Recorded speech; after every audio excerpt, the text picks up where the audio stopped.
Summary of Extreme Productivity by Robert C. Pozen.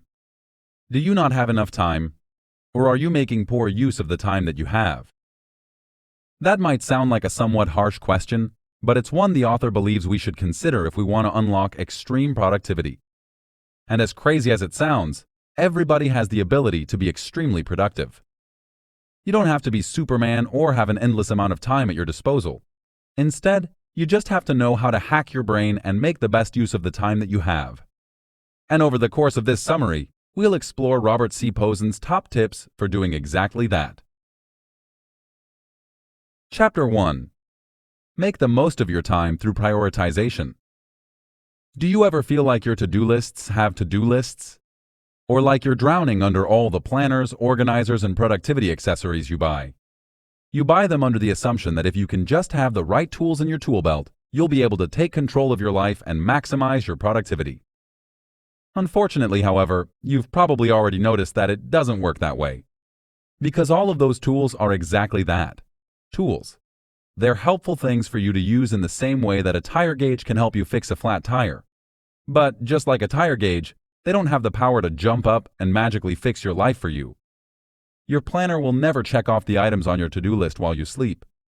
No, sadly, these tools will only work for you if you put in the effort yourself. But that's often easier said than done.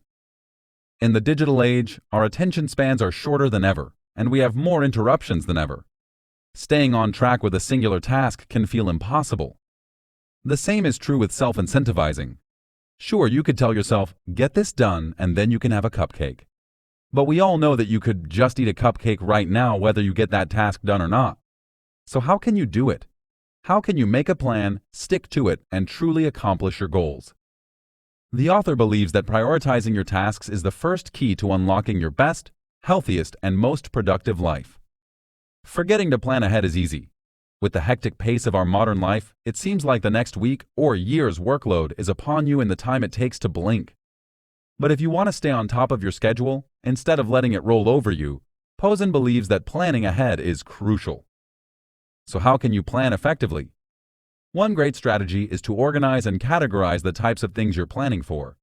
For example, there's a world of difference between planning for next week's board meeting and planning a change of career. That's why the author recommends categorizing your plans in terms of aims, objectives, and targets. You can think of aims as broad, big issues that have to do with your career. For example, if you wanted to expand your business and open a new second branch, this would be an aim, and you'd likely be strategizing that aim over a period of several years. Therefore, an aim is very different from an objective, which might take anywhere from a few months to a couple of years to accomplish. A good example of an objective might be starting an internship at your company. Lastly, targets are smaller tasks that have to do with the here and now. Targets specifically take under 2 months to accomplish. So they're more immediate goals like completing your paperwork or designing an ad campaign.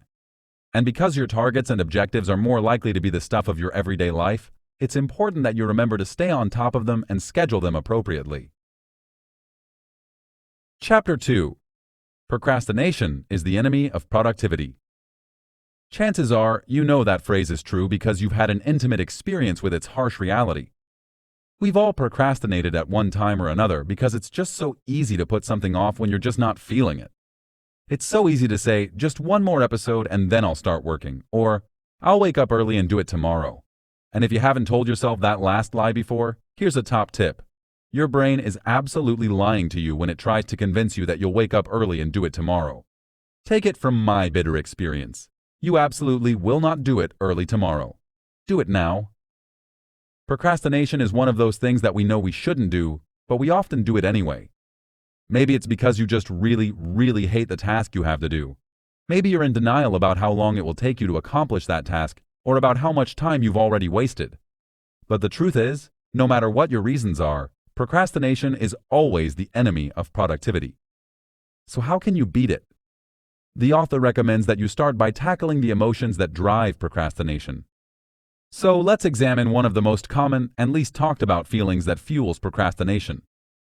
To put this into context with an example, I want you to think back through your life experiences that have nothing to do with work. For example, have you ever ordered a package and eagerly awaited its arrival, only to find that your excitement fades when it finally arrives? This emotional experience might feel perplexing, but it's actually pretty easy to explain. Because sometimes you're more excited about having something to look forward to than you are about the physical product you've purchased. The same is often true of projects as well. Whether you've gotten a new promotion at work or you're excited to spearhead a new project, we often start out really excited and find out that our excitement dwindles as time goes on. It usually starts fading once we reach the actual work part of the project. By contrast, maybe you're really anxious about a project and you've been nervous about it for a while. But once you sit down to work on it, that excitement or anxiety is gone. In its place is your sheer boredom or annoyance with the reality of what you have to do. Once the excitement or anxiety is gone, it's easy to tire of the project, look for ways to avoid it, and chase the next emotional high. It's therefore unsurprising that this cycle is a huge factor in the development and maintenance of our relationship with procrastination. But now that we know this is what happens, let's find a way to counteract it.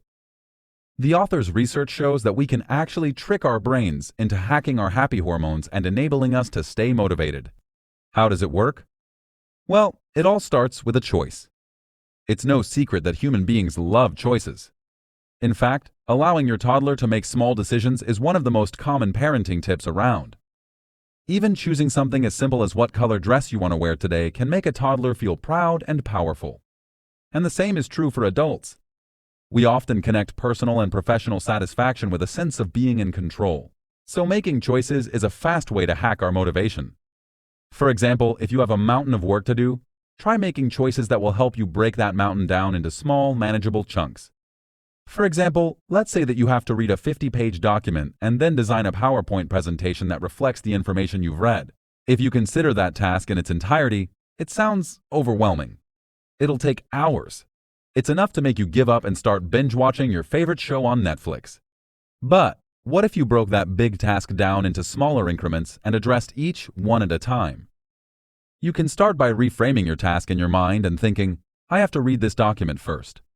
If you can do this in a relaxing workspace, preferably with a delicious coffee or tea for a dash of yummy motivation, then it's easier to focus on one task at a time.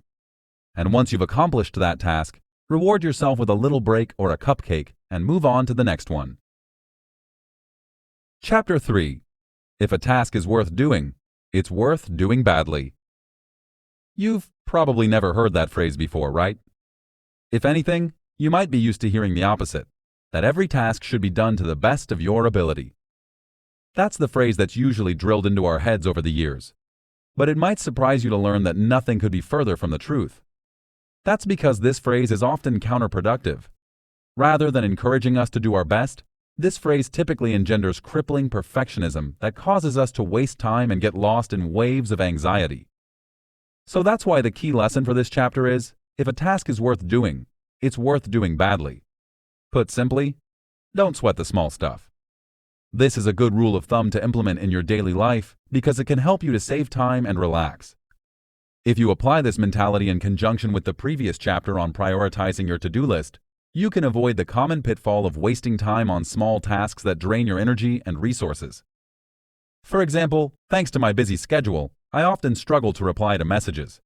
It doesn't matter if they're important emails or texts from friends. All messages tend to pile up in my inbox and get ignored for days because I simply don't have the time to go through them during a typical day. But because I get anxious looking at my ever-growing list of notifications, there's something especially stressful about those little red pop-ups telling me I have 73 unopened messages. I usually put answer messages at the top of my to-do list. This means that when I look back at my to-do list and prepare to start checking things off, answer messages looks like it's the most important thing for me to do. But that might not necessarily be the case. Going through every single message and crafting a personal reply to each one can take me hours. I could easily waste a whole day just working through my inbox. But my messages might not be the most important or most time-sensitive thing I need to do. So if my priorities are off-kilter and I tackle messages first, I might fall behind on more important things. I might neglect the project that needs to be completed in 48 hours while I'm answering messages that aren't time-sensitive at all. The same is probably true for you. So in this case, it would be better for me to quickly scan my inbox and answer a few of the most important messages quickly before moving on to the next task. Each reply might not be as personal or as detailed as I might like, But if it gets the job done well enough and crosses it off my to-do list, I need to be okay with that and move on. And that's why the author recommends implementing the Ohio principle to help you prioritize your most important tasks. Ohio stands for only handle it once, because that practice saves you a lot of time. Here's how it works in practice. Let's say that a friend has asked you to read over a draft of their novel and provide personalized feedback.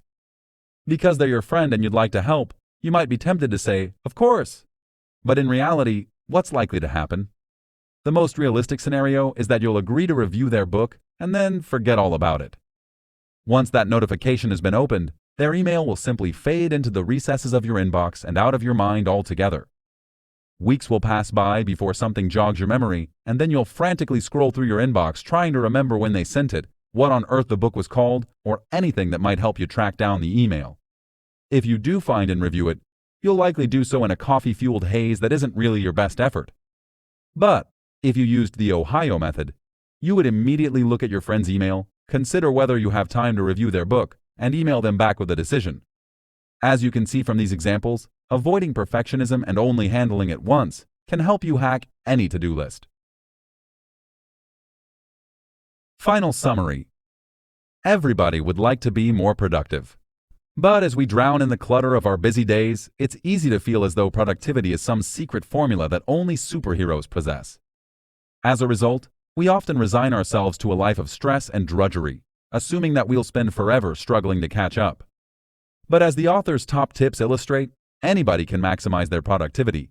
All it takes is a few simple life hacks to shake up your thinking.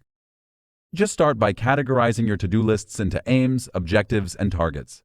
From there, remember that procrastination is the enemy of productivity and restructure your time accordingly. And lastly, don't sweat the small stuff.